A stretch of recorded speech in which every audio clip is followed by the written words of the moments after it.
Now you get to consume the knowledge of Evan Bland, back from vacation with the Omaha World-Herald. Good morning. Morning. How's it going? Good. How was the vacay? It was necessary. It's that good, huh? I mean, you guys know how it is. Like, Yeah. you get through the spring, you get through the College World Series, and then you have like this really condensed window until Big Ten Media Days gets here. So it's like that's the time, at least in my kind of work rhythm, like where you got to get away for a little bit, try to reset, recharge. And so, no, it was good. Went to Wyoming for a few days with the family and did a little river rafting and things like that. So it was good, and ready to kind of see what's next and turn the page now too. Hey, and you come back and look at drama whatsoever. There's news on a holiday weekend. There's a lot we could go with Evan Cooper and John Butler, but let's go straight to the top.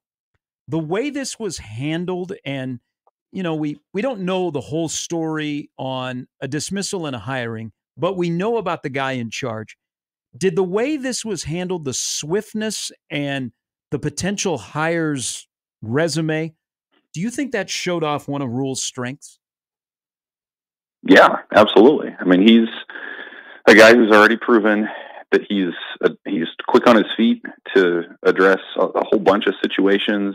I think he's a guy, you talk about ADs who have a list of head coaches ready. Like, he's a guy, I think, who has a list of coaching prospects and possibilities at the ready, just because like that's how he's wired and that's what he likes to do. And so, I think Nebraska fans under previous coaches, they would have been, it wouldn't have been a surprise if this coaching search maybe had drug out for a few days or a week or beyond. And for Matt Rhule to pivot immediately to a guy like John Butler, who, is looking for a greater role in college or professional football and has the resume that he does. Yeah, I think that speaks to his preparedness. I think it speaks to his connections that he has in college football and just how, just on top of everything he is. Like, he's such a detail-oriented coach, and we've talked about it in a whole bunch of different ways, whether that's,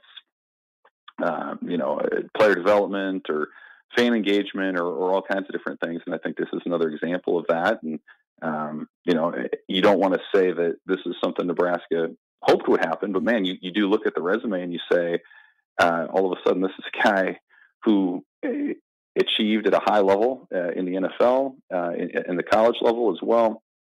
And then, oh, by the way, he's somebody who's an aspiring defensive coordinator, and your DC nearly left this last cycle for a head coaching job. And it's pretty, widely expected that he's going to leave in the near future for one. So it kind of feels like Nebraska maybe solved an immediate issue while also giving itself a candidate perhaps in the next cycle for its next defensive coordinator.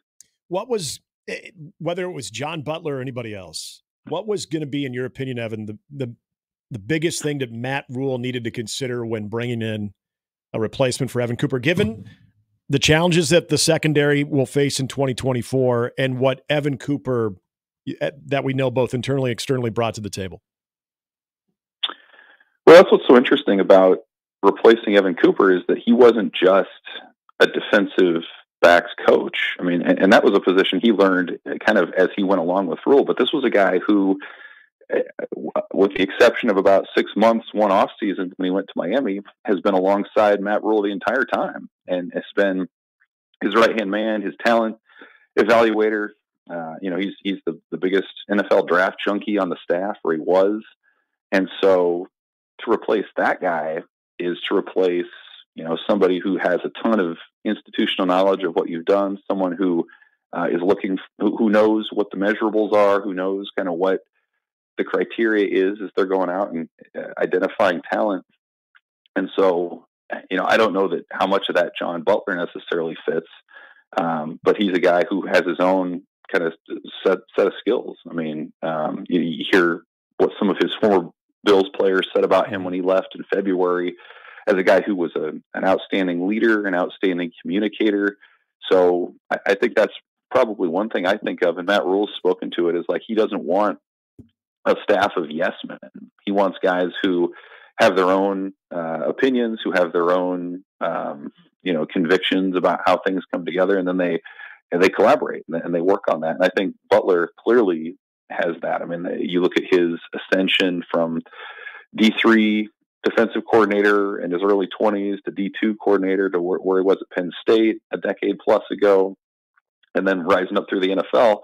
And his departure from the Bills is really interesting too, just in the sense that he had time left on his contract. He could have stayed as a position coach with the Bills for another year. That was a good team, a good franchise right now. And he felt so strongly about what he could do running a defense that he left and bet on himself in a lot of ways. And there was no guarantee that he was going to be in football at all this cycle. Mm-hmm. And now, lo and behold, this opportunity arises where Nebraska needs somebody at a position that he's coached. And you also can, as we said, kind of can see the opportunity to potentially have an in as defensive coordinator in a year or two when Tony White inevitably moves on to a head coaching job. So really interesting kind of set of circumstances that played out. But again, I don't think any of it happens.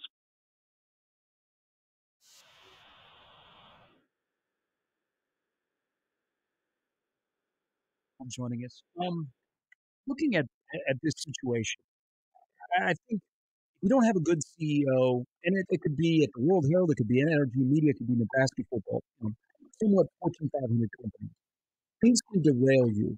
Why do you think this won't be a distraction? Because, as you just alluded to, Evan, and Nick and I have reiterated, and people know this, Coop was a popular guy, not just among the DBs, but he was a popular guy on that staff. Why do you think, in this case, a month out from camp, it won't be a distraction to the guys that are the most important, and those are the guys that wear the helmet? I think one reason is because the culture is as strong as it is. And that isn't just coming from one guy. I mean, how many times we talked about the retention that Nebraska was able to have relative to the transfer portal in the offseason. That's not just because of Evan Cooper. That's because of Matt Rhule, the rest of the staff, the support system around the on-field personnel. So, I think it goes a lot deeper than just one assistant. And maybe that wasn't the case, 3, 5, 10 years ago in Nebraska, where it was sort of like a lot of guys came because of one position coach or something like that. So I think that's the place where you have to start, was let guys know what to expect. Guys have relationships with, folks in nutrition and academics and strength in ways maybe they didn't a handful of years ago. And I think it also helps that this position group actually does have some strong veteran leaders. I mean, what we've seen from Isaac Gifford, Malcolm Hartzog is a leader in this group. Sean Singleton, who I think a lot of fans maybe kind of forgotten about because of his injury last year. He was a single-digit jersey guy. So it is a group. Marquise Buford has been a leader on and off the field. So it's a group I think that has a lot of confidence in what it is. And again, it is confidence within the defense, within the structure of the team, not just, this is who we were under Evan Cooper. So I think that's probably where I would start is, these guys know what's expected of them. They know now after a year what this culture is. I think it's from that perspective, this program's in as strong of a place as it's been in a long time. And so when you have that foundation and that collective understanding of kind of what you're working toward, then a guy can leave, and it doesn't have to be the end of the world. And I think we've seen that play out, in the few days since Evan Cooper's left. And again, the reason for why he departed may have played into it too, where it doesn't feel like this is a controversial decision in any way, sort of like Bob Wager a year ago. Like, people just kind of understood this is what happened, and guys move on, and it kind of has that vibe this time around too. Yeah, and we brought that comparison up earlier in the show. The things that even back then we saw, even though they went internally with an analyst, but being able to pivot quickly and to sell the room, which I think Evan was a much tougher deal last year because you still didn't really know this guy if you were on the team as much as now a lot of these guys do. And as Gary mentioned, we talked about the popularity of Evan Cooper. There's obviously going to be challenges with that secondary, but if you look at this even potentially, and this is going to play out, Evan, we know that, but if there's potentially even an upgrade to what Evan Cooper brought, what you can get out of John Butler, given his credentials, what area intrigues you the most about John Butler and what he can do with the staff? Well, again, like I kind of reminds me, he's more of a higher in the mold of a Tony White than he is some of the other guys on staff. And I say that in the sense that, like, Butler is not a Matt Rhule guy. Like, a lot of the guys on the staff do owe their careers or maybe their big break to Matt Rhule.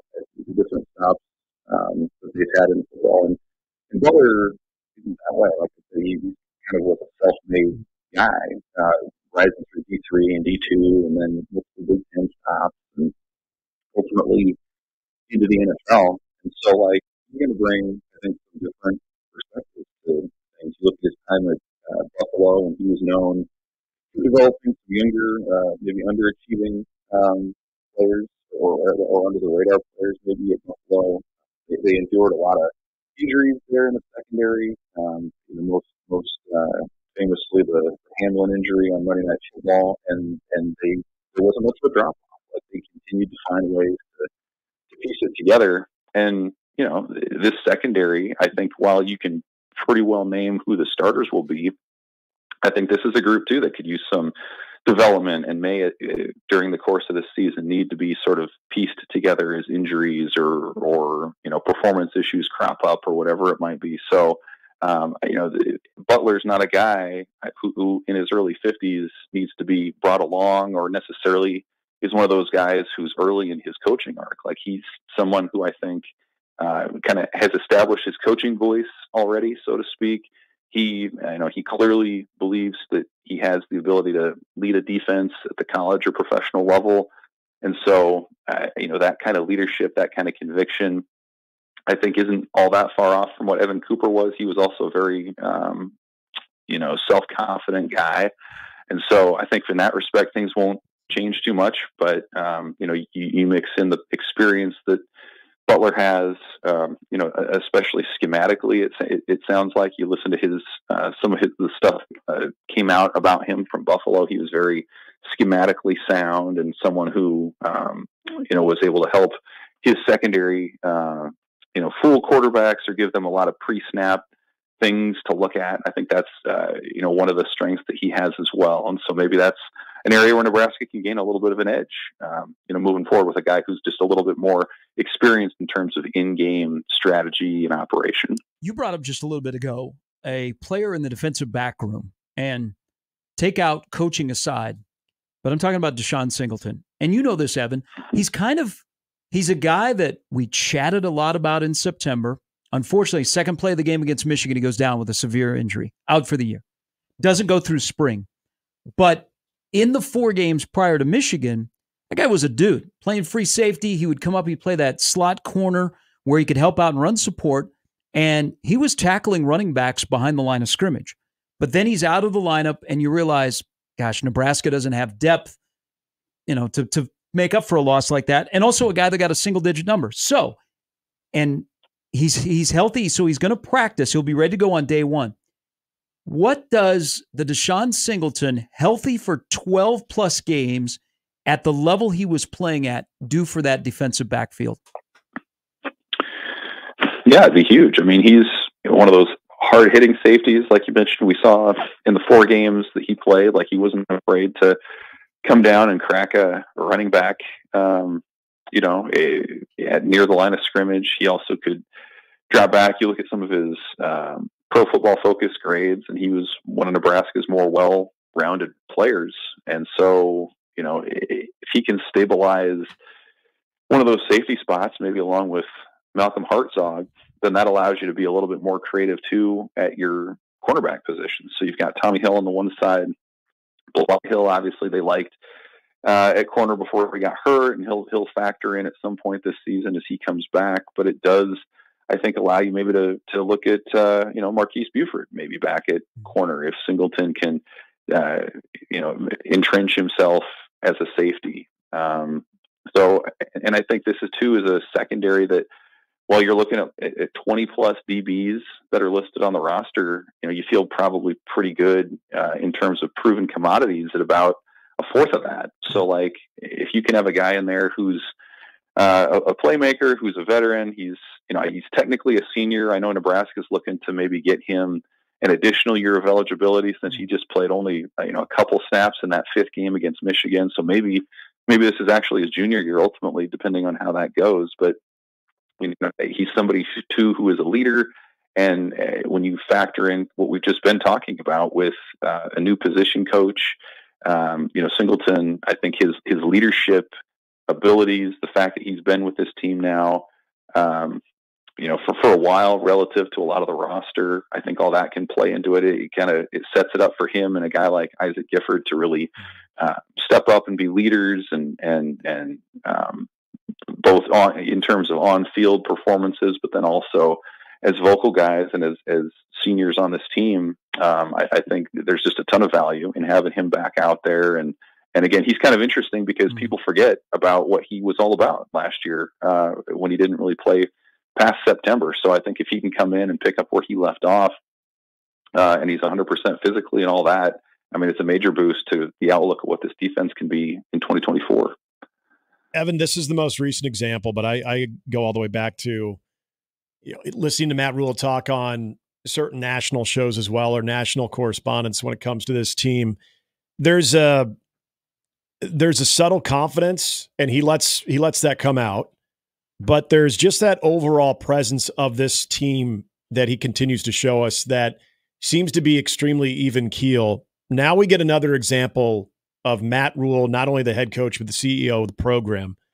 When you now look at 2 off seasons, obviously last year going into the first year, a little bit more uncertain, but this year you get a better feel of what he is.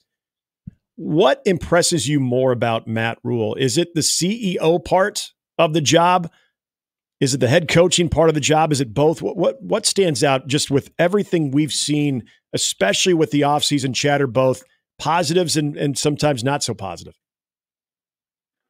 Yeah, I think the CEO part, specifically as it relates to attention to detail, is what stands out to me. Like, there's just not, it seems to me that he's thought of just about everything that you could think about. Like, he's forward thinking when you start talking about what college football is going to be in the near future, in the long-term future. He's not, you can talk to a lot of coaches and maybe they're limited more to the X's and O's part of things, but he can talk about just about anything related to, just the strategic setup for what Nebraska wants to be. I mean, you can talk to him about how Nebraska's advantaged in the new Big Ten because it's in the central time zone, and like the recovery time and time zones aren't that big a deal relative to some other schools. You can talk to him about